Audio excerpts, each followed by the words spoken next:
ये जो 9 अगस्त को पार्लियामेंट तहलील हुई है, इसके बारे में कहने को इतना कुछ है कि सुनाने लगी तो आप बोर हो जाएंगे, इसलिए सिर्फ 4 नुक्ते उठाऊंगी। पॉइंट नंबर 1, पीडीएम हुकूमत के आखिरी रोज शरीफ खानदान को कठपुतली की तरह काम करने पर बतौर इनाम बड़ा रिलीफ दिया गया। शरीफ फैमिली की जो प्रॉपर्टीज फ्रीज थी वो नैब ने रिलीज कर दी। लोग कह सकते हैं कि भाई जब इनके खिलाफ नैब केसेस खत्म हो गए तो प्रॉपर्टीज भी रिलीज कर दी गई। पहली बात तो ये कि केसेस तो कब के खत्म हो गए, तो आखिरी दिन तक का इंतजार क्यों किया गया? क्या इसलिए तो नहीं कि कोई अपनी जगह से हिल ना सके? दूसरा ये कि जब शरीफ खानदान खुद पावर में हो, प्रोसिक्यूटर अपना हो, तो कैसा इंसाफ, कहाँ का इंसाफ? कॉन्फ्लिक्ट ऑफ इंटरेस्ट भी तो कोई चीज है ना, उसे कौन पूछता है, वो गया भाड़ में। यही देखते आ रहे, करप्शन पर सजा मिलती है तो हाथ पैर जोड़कर बाहर चले जाते हैं या अदालती पेशियों पर हाजिर नहीं होते, फिर एनआरओ लेकर वापस आते हैं पावर में तो प्रोसिक्यूटर भी खुद लगाते हैं, जो उसी करप्शन केस का वो हाल करता है कि अदालत के पास बरी करने के सिवा कोई चारा नहीं रहता।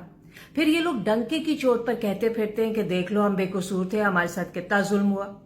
एनीवे, शहबाज शरीफ, उनकी बीवी नुसरत शहबाज, बेटों हमजा और सुलेमान शहबाज की फ्रोजन प्रॉपर्टीज रिलीज कर दी गई हैं। जो डिटेल्स मीडिया में आई हैं वो बता देती हूँ। नुसरत शहबाज की मॉडल टाउन लाहौर की 2 प्रॉपर्टीज और हमजा शहबाज की जौहर टाउन और जुडिशल कॉलोनी में कुल मिलाकर 13 प्रॉपर्टीज को उनके हवाले कर दिया गया है। मजीद कितनी है, चंद रोज में तफसील आ जाएगी सामने।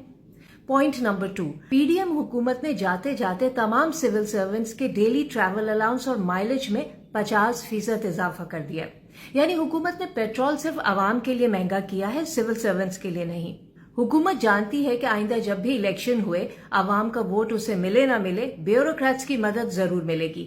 ये है वो सियासी जमातें जो हमारा दिमाग खा गई ये कहते कहते कि वोट को इज्जत दो, democracy is the best revenge और जाने क्या क्या। पॉइंट नंबर 3, पाकिस्तान मुस्लिम लीग नून के सीनियर लीडर शाहिद खाकान अब्बासी ने कहा है कि 9 अगस्त को तहलील होने वाली पाकिस्तान की तारीख की बदतरीन नेशनल असेंबली थी। अगर मौसर ऑपोजिशन ना हो तो असेंबलियां सिर्फ रबर स्टैंप होती हैं, यानी दूसरों के हाथों में महज डुगडुगी। साबिक वजीर आजम शाहिद खाकान अब्बासी ने यह भी कहा कि पिछले 5 साल में पीटीआई के साथ साथ उनकी अपनी हुकूमत ने भी आवाम के लिए कुछ नहीं किया। यही वजह है कि लोग अरकान असेंबली को करप्ट समझते हैं। उन्होंने सवाल किया कि अरकान पार्लियामेंट हर वक्त आवाम से टैक्स मांगते हैं, लेकिन क्या वो खुद टैक्स देते हैं? पॉइंट नंबर 4, पीडीएम हुकूमत ने पिछले 1 महीने में 108 बिल्स मंजूर किए हैं। 1-2 के सिवा किसी पर भी ऐवान में ढंग से बहस नहीं हुई, बल्कि बेशतर बिल्स की कॉपियां ही अरकान को नहीं दी गई। यानी कानून साजों ने बगैर पढ़े धड़ाधड़ कानून पास किए। किसी को नहीं पता कि इनमें क्या है।